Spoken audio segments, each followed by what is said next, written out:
He came up with talking to John Kennedy and saying, you know, if you go too far. We are told that the gunshot wound, a fatal wound inflicted on the President of the United States, entered at the base of the throat and came out at the base of the neck. It does somehow seem strange that the governor, who so strongly, we might even say bitterly, opposed some of the policies of President Kennedy, has elected to come to Washington. This is Captain Will Fritz of the Dallas Police Department. The Chief of Detectives is a man who's known as perhaps one of the most astute crime investigators in the whole Southwest. Captain, where do you think your investigation stands now? Does it look good? Yes, it looked real good. I think we're in good shape. At 3:39 this afternoon, Eastern Time, in that presidential jet parked at Dallas Airport, Lyndon Baines Johnson became the 36th President of the United States. The oath administered by Federal Judge Hughes. There are occasional signs of continuing conflict between the civilian and military aspects in the Pentagon. Is this something that we should be concerned about? But is, I think, also a mark upon the respectability and the responsibility of some of our citizens.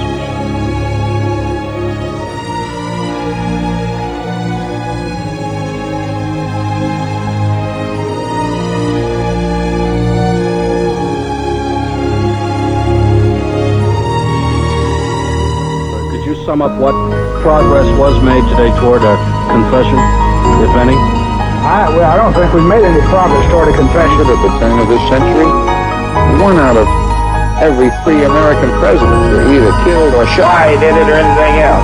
We're just after proving that he did it, which I think we have. He said, Mrs. Lincoln, I can't live a life where I'm afraid to go out in the public. President Kennedy, we are told, was shot in the right temple. And according is a people of great common sense. And they are not going to be stampeded or bewildered. Frankly, I think that the memorial to the President of the United States should belong to all. That really the first thing that he remembered of the shooting itself was when he was in the homicide office. This is a CIA file on Jack Ruby. At the same time, this government pretends... Fired from behind and struck him in the back of the head, and then incongruously, some way, another bullet struck him in the front of the neck. From that shot, which entered his throat and probably came out the other side, back of his head.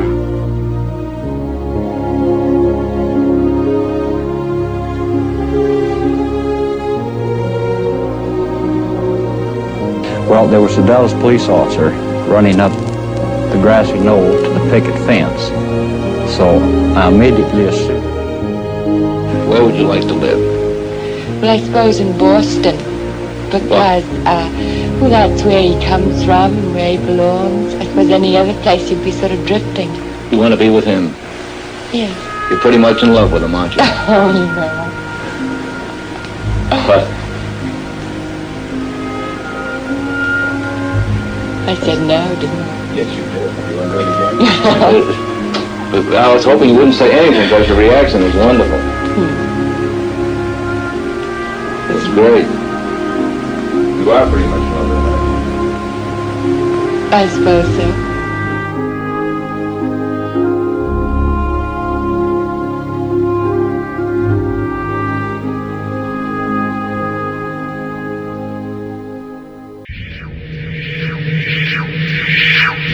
This is Jim Fetzer, your host on The Real Deal, and with Gary King as we continue the new JFK Show today with more clips from Evidence of Revision, where we're going to discuss the reasons why JFK was killed, among other crucial considerations. Billy Mills said, "There's no doubt in my mind that he was shot because of the positions he has taken."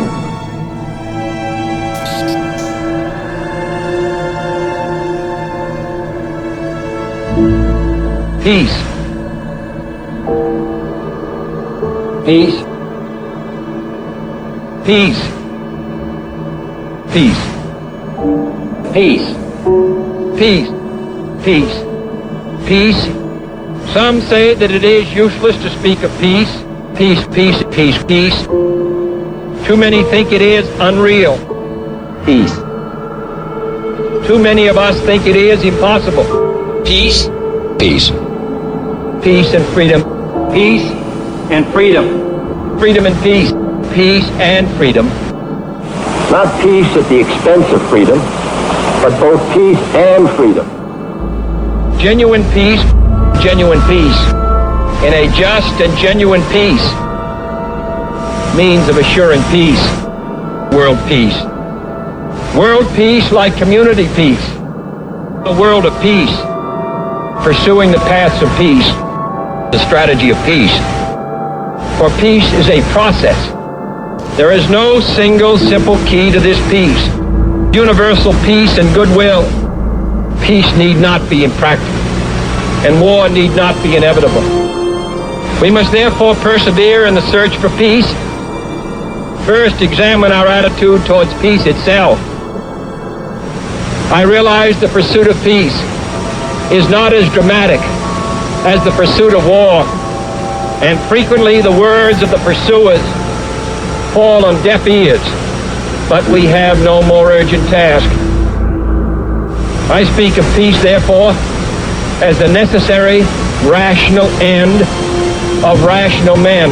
All right, Dr. Fetzer, let's talk about the military-industrial complex and that part of the whole picture.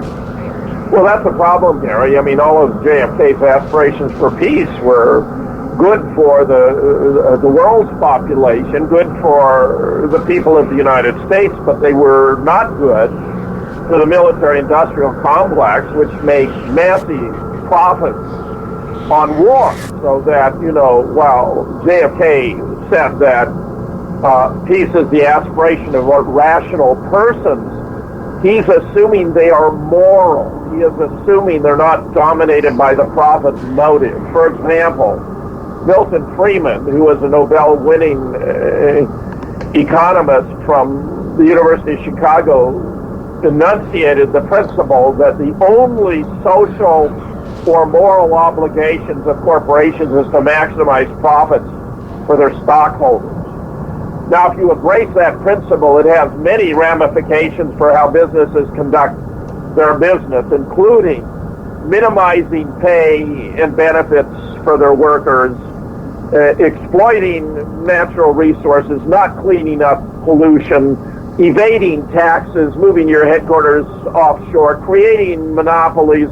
There are a whole host of ways of moves, of techniques that corporations can use to increase their profit margin for the benefit of their stockholders that are nevertheless enormously harmful, deleterious, damaging to human beings, including their employers, to the environment, including the ecological niches that we inhabit here on Earth, all for the sake of profit. So that greed, the love of money, as we know, the root of all evil, the love of money, makes itself manifest here. And in some ways it could be said that JFK was taken out, that JFK was murdered, that our 35th president was assassinated because powerful men had a love of money that overwhelmingly outweighed their concerns for the public good or what would be best for the United States, much less the world. We need a permanent unemployment insurance program so that there are those who want to work and can't find a job will not be shifted and living on a marginal income without hope for themselves. These are things which other countries in Western Europe did 30 or 40 years ago. Great Britain, and we regard ourselves as a progressive society, had these provisions at the time of the First World War. And yet this is suggested as a most radical proposal. Well, many do not understand the difference between moral theories generally, where four are worth consideration here, however briefly, namely, ethical egoism, where an individual seeks to maximize benefits for himself regardless of the consequences for others, which would be exemplified by Ted Bundy, John Gacy, and Jeffrey Dahmer, who were willing to murder other people, kidnap, rape women, murder them, or young men, rape, molest, murder them, or in the case of Dahmer, not only murder them, but consume parts of their bodies. I mean, this is extreme case. What's ironic is there's a generalized version that applies to groups of individuals called limited utilitarianism, where the group acts in such a way to maximize the benefits for itself, regardless of the consequences of others. Classic examples would be the Third Reich, with territorial conquest, systematic genocide, and, military aggression. The mafia running all kinds of loan sharking, prostitution, drug operations, and so forth, very detrimental to society generally, but making profits for themselves. Even ironically, and perhaps really at the heart of the matter, General Motors, which has been determined, even in a court of law, to have deliberately manufactured a pickup truck, for example, with a gas tank outside the frame, which they knew would lead to more death and maiming of their own clients, mind you, their own clients, the people who would buy their own vehicles, than if they spent, say, $1.05 more per vehicle and put it inside the frame. But they calculated that since they already had lawyers on their payroll, that if they were to, simply go ahead and save the $1.05 per vehicle, that their profit margin would be higher, even though they could expect that they would be subjected to lawsuits that they would have to fend off. This is as bad as it gets, but it's very typical of the thinking of the military-industrial complex. Then classic utilitarianism, the first to discern that you have to take into account the consequences for everyone, not just for those of your group.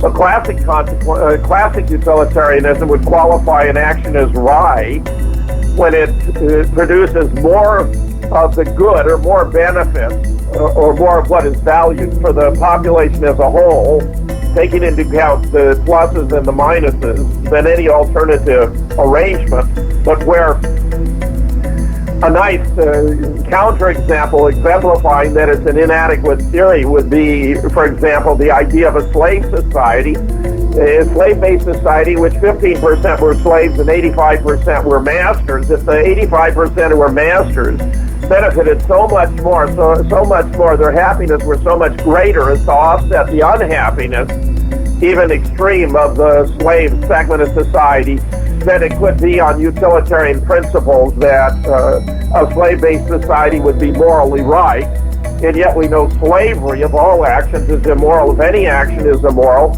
and where, while the appeal to the democratic process can only work, therefore, even though they're usually thought to be justified on the basis of utilitarian consideration, when respect is given to the rights of the individual, to the rights of the minority. And that's why if you have an individual-based ethics, the consequences are going to be correct, so long as you adhere to them, where decision-making can proceed in terms of majority rule, provided there's respect for minority rights. And that brings us to what is known classically as deontological moral theory, or duty-based moral theory, which implies that every person has the obligation to treat every other person with respect. That is to say, as though they were intrinsically valuable and entitled to pursue their own projects, activities, and efforts in life without restraint or condemnation, provided they don't interfere with the right to exercise those same rights by other persons. Here's where we get an understanding why, person should always be treated with respect means never merely as means. Never treat another person merely as means, which is obvious why slavery is so immoral, but also kidnapping, murder, robbery, rape. These are all cases in which individuals treat other individuals merely as means, We treat one another as means all the time. Students take courses from professors and, use the professor as a means to obtain an education, earn a degree. The professor without students wouldn't have a position or the opportunity to share their knowledge. Employers and employees, as long as the employer is providing a fair wage and safe working conditions and reasonable hours, they can be treating their employees with respect. And so long as the employees are not stealing from their employers, clocking in for hours not spent, or otherwise, subverting the operation of the business, it can be a mutually beneficial relationship, just as doctors and patients, lawyers and clients, and the like. So the crux here is to understand that what JFK is appealing to is moral human beings, individuals who have a sense of morality entailing mutual respect.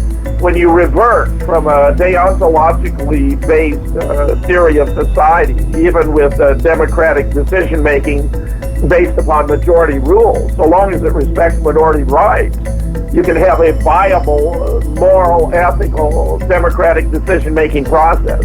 But when you revert to limited utilitarianism and begin making decisions on the basis of what is right or beneficial for a group, a special group, as in the case of the Third Reich or the Mafia or the General Motors, that is where the major problems arise in society. And that is why the military-industrial complex is so threatening, so damaging, so corrosive to democracy.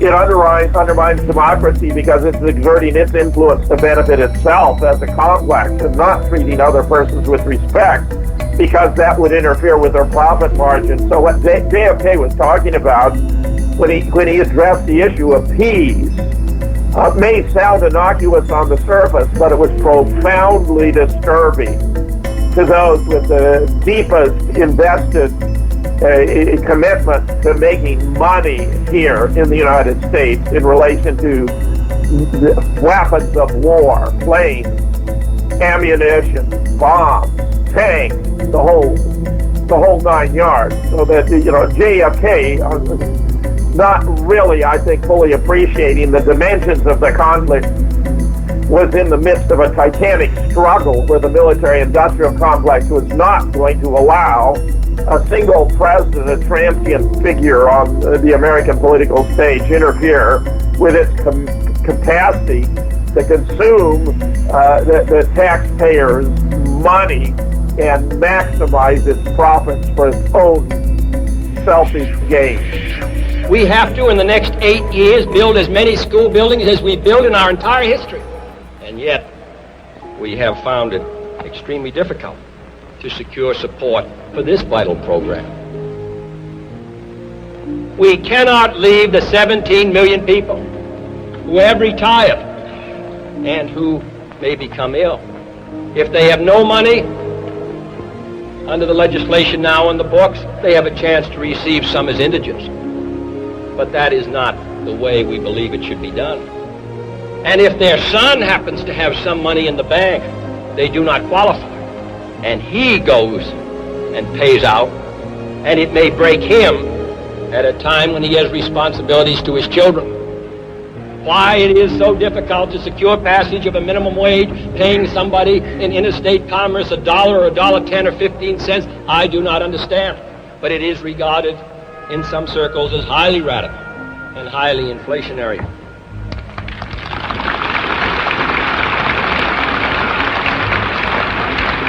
For the first time, unemployed men can retire at 62. For the first time. And I do not regard this as a particularly radical proposal. Dependent children can receive aid for the first time in our history without the wage earner deserting his family. In the old days, before this act was passed, if a child was undernourished, it was necessary for the wage earner to desert his wife and family in order that those children should qualify for assistance. But last year that was changed. All right, let's go right there, Dr. Fetzer. Take us out. We got about 5 minutes. Well, Gary, those remarks being made by Walter Cronkite at the end about conflicts between JFK and the business community are a precise exemplification of the points I've just been making about the nature of morality and why limited utilitarianism is the most corrupt moral philosophy of them all, even though, it's an improvement, one might think, over ethical egoism. But ethical egoism is being practiced by one individual as an individual, and can therefore have, in general, less deleterious and far-reaching effects than when a group of individuals, each of whom really exemplifies ethical egoism, acts collectively to promote the interests of the group, as in the case of limited utilitarianism. I mean, this is the really deep moral message of the assassination of JFK, which reflects a profound problem with society, namely the role of corporations, where others, such as Marjorie Green in her book, The Divine Right of Capital, has suggested that, contrary to Milton Friedman, we must broaden the obligations of corporations to go far beyond those of stockholders per se, to stakeholders, everyone who has an interest in the operation of that corporation with regard to its effects, everyone who is affected one way or another by the corporation, which can include, individuals, not just including the employees who clearly have the most direct consequences or causal relation to the operation of the corporation, but also to the environment and those affected by the environment. When Monsanto, for example, promotes its genetically modified seeds, and they sweep over farms in Mexico, so that farmers who have been using seeds that have come down for hundreds of generations to produce perfectly viable multiple types of corn there, find that now they're raising Monsanto corn unbeknownst to them, and are even being asked or required to pay a royalty. Something has gone terribly, terribly wrong. Corporations like Monsanto, Archer, Daniels Midland, Raytheon, Boeing, and a whole host of others, General Dynamics, even GE. We know them. They are an all too familiar aspect of society. We must broaden the scope of corporations. They must be reconceived so that they no longer can operate purely as profit-maximizing entities to benefit the stockholders, but where the consequence for the workers, for the natural resources, for the environment, for tax policies in revenue, and for the operation of an unfettered market, so that competition will bring the benefits that are alleged, but very seldom alleged in theory, but very seldom actually implemented in practice, could become a part and parcel of American life. We need to replace stockholders with stakeholders, everyone affected, and find a way of restoring the obligation of promoting the good, the public welfare for corporations, which in fact was the case for corporations chartered before around 1913, when in Rhode Island, a Rockefeller Corporation was the first to obtain a charter that had no obligation to promote the public good. The old policy was the right policy, which reflects that new ideas are not always better than old. And Monsanto has just been given complete immunity from any liability to any of their products. So well, it's disgusting, Gary. I mean, there you have a nice reflection contemporarily of the corrupt relationship between government and corporations, which is hugely damaging to the population of the entire world, to our ecology, and to the quality of our lives. And as the Fukushima disaster reflects, can ultimately, in fact, lead to have the potential to extinguish all human life on this planet. You're listening to The Real Deal. We'll be right back. Welcome back to The Real Deal. We're letting JFK speak for himself. The president's willingness to abandon tradition was responsible, in part, for his failure to succeed with the business community, in spite of efforts at conciliation. I don't remember the figures exactly, but the president was not extremely popular in Texas, nor was he in the country. I am delighted to have a chance to say a few words about this administration's policy, which has been the subject of a good deal of discussion, acrimony, and controversy on wages and prices and profits. Now, I know there are some people who say that this isn't any business of the President of the United States, and and who believe that the President of the United States should be the honorary chairman of a great fraternal organization and confine himself to ceremonial functions. But that isn't what the Constitution says. And I did not run for President of the United States to fulfill that office in that way. Harry Truman once said there are 14 or 15 million Americans who have the resources to have representatives in Washington to protect their interests. And that the interests of the great mass of the other people, 150 or 60 million, is the responsibility of the President of the United States, and I propose to fulfill it.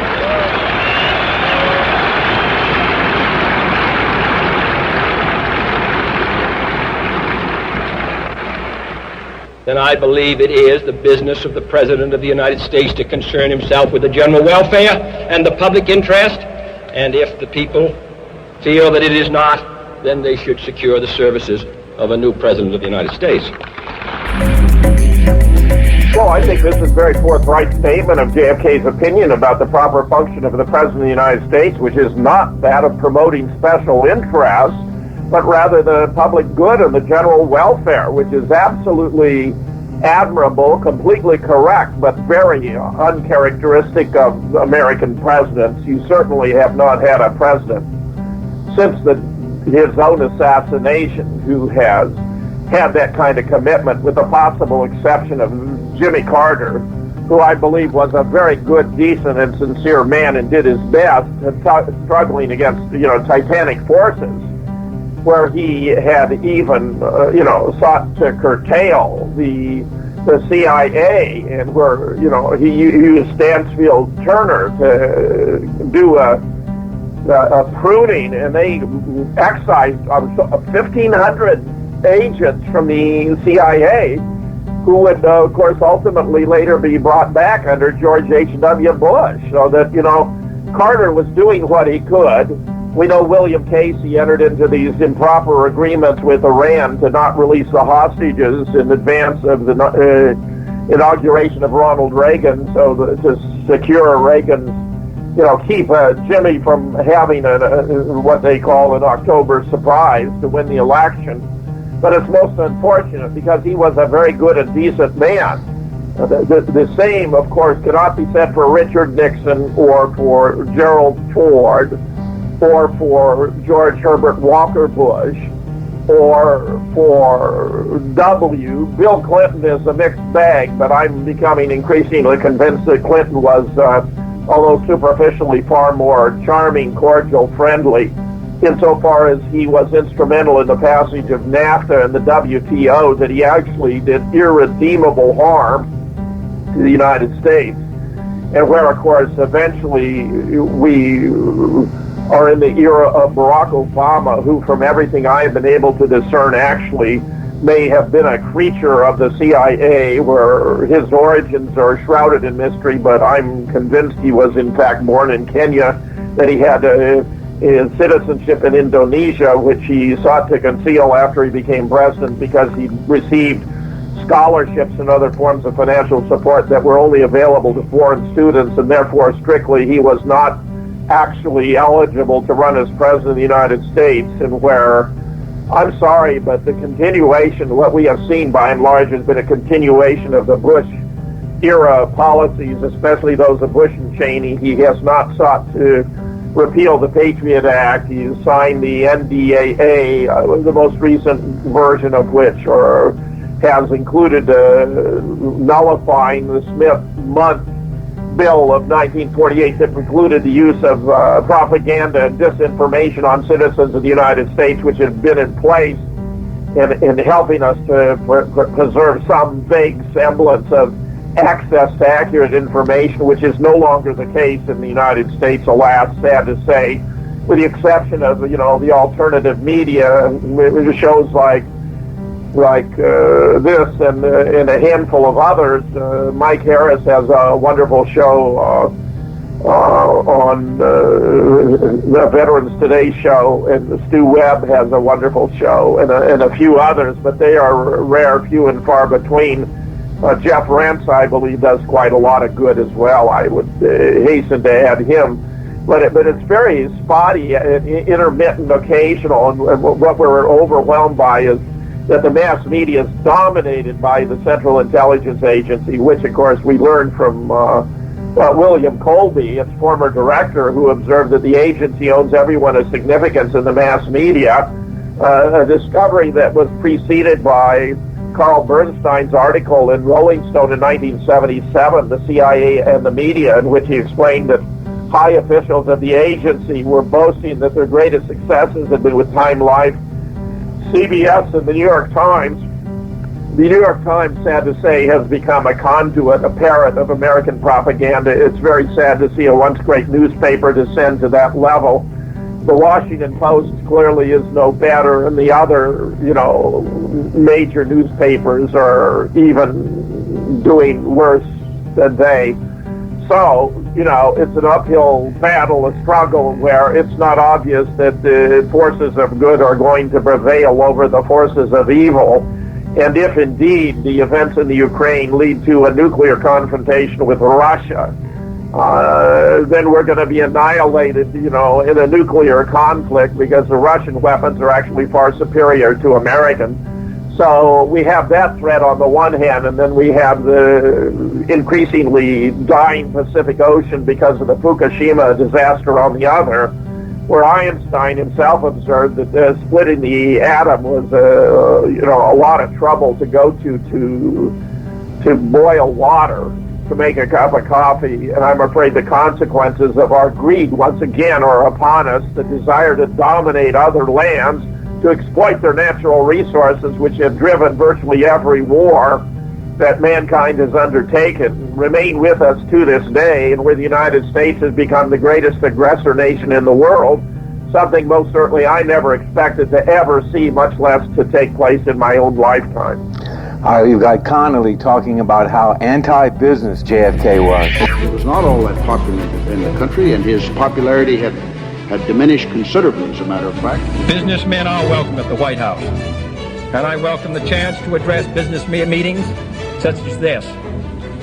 Not because I expect that it will necessarily affect the results of elections, but I do think it can affect what this country does. He was characterized as being anti-business, and part of that was, I think, the result of his actions with respect to steel prices.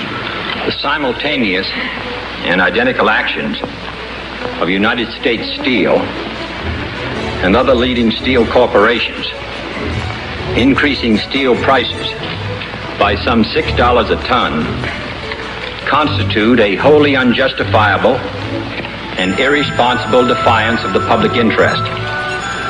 In this serious hour in our nation's history, when we are confronted with grave crises in Berlin and Southeast Asia, when we are devoting our energies to economic recovery and stability, when we are asking reservists to leave their homes and families for months on end, and servicemen to risk their lives, and 4 were killed in the last 2 days in Vietnam, and asking union members to hold down their wage requests, at a time when restraint and sacrifice are being asked of every citizen, the American people will find it hard, as I do, to accept a situation in which a tiny handful of steel executives, whose pursuit of private power and profit exceeds their sense of public responsibility, can show such utter contempt for the interests of 185 million Americans. A few gigantic corporations have decided to increase prices in ruthless disregard of their public responsibilities. Some time ago, I asked each American to consider what he would do for his country, and I asked the steel companies. In the last 24 hours, we had their answer. All right, the steel companies had their answer within 24 hours what they could do for our country.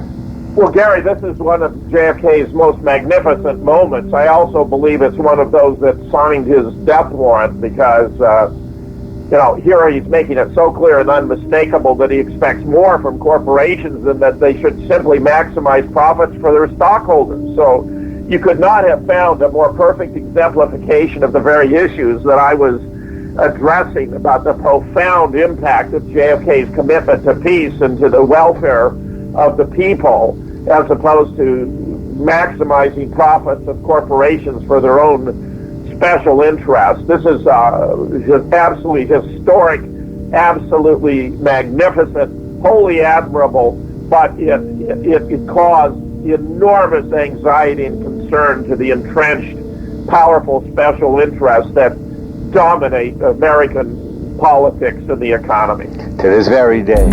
I realize that there are some businessmen who feel only they want to be left alone, that government and politics are none of their affairs, that the balance sheet and profit rate of their own corporation are of more importance than the worldwide balance of power or the nationwide rate of unemployment. But I hope it's not rushing the season to recall to you the passage from Dickens' Christmas Carol, in which Ebenezer Scrooge is terrified by the ghost of his former partner, Jacob Marley. And Scrooge, appalled by Marley's story of ceaseless wandering, cries out, "But you were always a good man of business, Jacob." And the ghost of Marley, his legs bound by a chain of ledger books and cash boxes, replied, "Business? Mankind was my business. The common welfare was my business. Charity, mercy, forbearance, and benevolence were all my business. The dealings of my trade were but a drop of water in the comprehensive ocean of my business. Members and guests of the Florida State Chamber of Commerce, whether we work in the White House or the State House or in a house of industry or commerce, mankind is our business. And if we work in harmony, if we understand the problems of each other and the responsibilities that each of us bears, then surely the business of mankind will prosper. And your children and mine will move ahead in a secure world, and one in which there's opportunity for them all."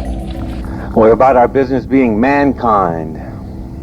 Well, once again, it's a superb statement by JFK that, it exemplifies all the reasons why he was such a magnificent human being. I got to say, Gary, the more I hear of this, the more clips we play of JFK, the more I am just profoundly affected by the caliber, the quality, the intrinsic morality of the man. And that's, of course, what placed him in conflict with these powerful special interests. Their sense of morality is the self-serving variety. JFK was the giving, magnanimous, benefit society. Every human being should be treated with respect. Bona fide, profound commitment to deontological moral principles as opposed to the corrupt principles of limited utilitarianism. Very, very clear in one after another of these superlative statements coming from our former president. Bring peace to them. A peaceful revolution for human rights. For too long, my country, the wealthiest nation in a continent which is not wealthy, failed to carry out its full responsibilities to its sister republics. We have now accepted that responsibility. In the same way, those who possess wealth and power in poor nations must accept their own responsibilities. They must lead the fight for those basic reforms which alone can preserve the fabric of their societies. Those who make peaceful revolution impossible will make violent revolution inevitable. Well, of course, he's completely right. Those who oppose, making reforms are going to make, revolution inevitable. It's a classic statement. It's completely true. And you have, even the Republican Party today keeps grinding away, whacking away, chipping away, trying to get rid of Social Security, Medicare, Medicaid, Obamacare, unemployment insurance, workman's compensation. These are the programs that make life, remotely palatable, remotely tolerable for the average American man and woman. Social Security has been the most successful government program in history, and yet we're besieged, we're bombarded by false claims about how it's going bankrupt and so forth.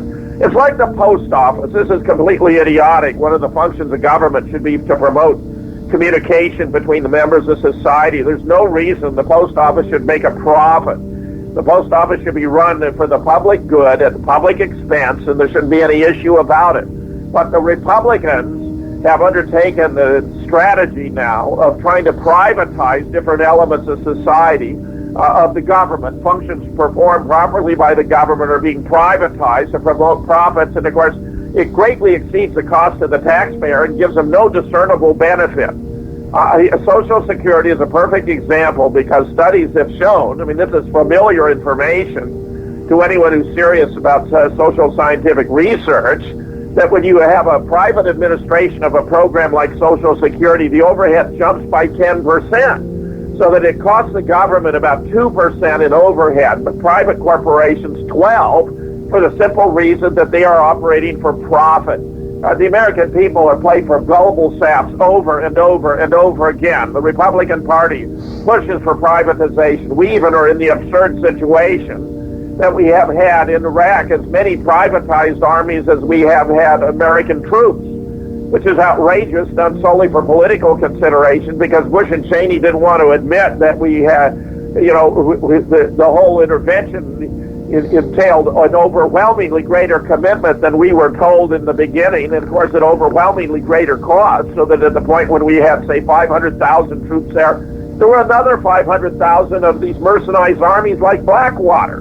And they were not under the control of the military. They were performing all kinds of atrocities. They were shooting vehicles. Innocent Iraqis who drove too close to their convoys would be machine gunned by these privatized troops. It's disgusting. You can find, videos of it to this day. JFK would never have stood for that. The abolition of the draft by Richard Nixon was a calamitous decision. It was done for obvious political reasons to lessen the amount of complaint about his ongoing conduct of the war, because by removing the draft, you remove the pressure on the young people who are the most active in protesting. But what it also did essentially was take families out of concern about decisions of war and peace, so that what we have had since the draft was abolished is that the American public, by and large, since we have a volunteer army, are willing to let others do it. They know the harm or risk to their own sons or daughters isn't at stake, and therefore they have been careless and irresponsible in allowing Congress, which has abdicated to the executive, these making of these decisions about war and peace. It's outrageous. It's a corruption of the Constitution, and we have let it happen. It's a travesty. JFK represented the opposite. He represented an absolute integrity and dedication to the principles of the Constitution and the promotion of the general welfare. I cannot begin to tell you how many,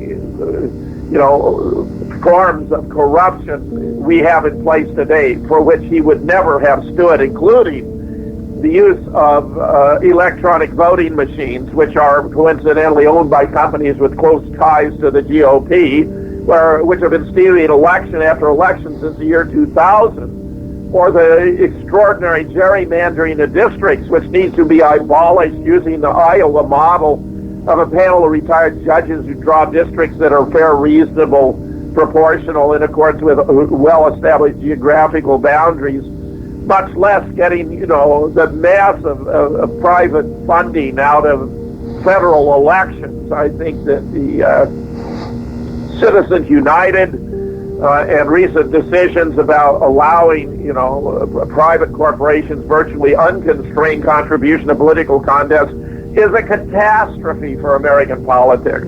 Everyone, with a double-digit IQ or above is aware that money warps politics. If you can buy more time on radio, on television, in newspapers, and magazines, you can have a colossal effect and impact on the course of political decision-making, because most Americans get their news in sound bites. They aren't paying that much attention, and they shape their own decisions and beliefs on the basis of fragmentary, incomplete, and frequently, all too frequently, inaccurate information, especially coming from biased organizations such as the CIA, other propaganda outfits of the Pentagon, intel agencies, and of course, private enterprise. All right, we've lost our way, so let's see if this clip actually applies for today. Here at home, the future is equally revolutionary. The New Deal and the Fair Deal were bold measures for their generation. But now this is a new generation. This administration has failed to recognize that in these changing times, with a revolution of rising expectations sweeping the globe, the United States has lost its image as a new, strong, vital, revolutionary society. Wow, could that be applied to today?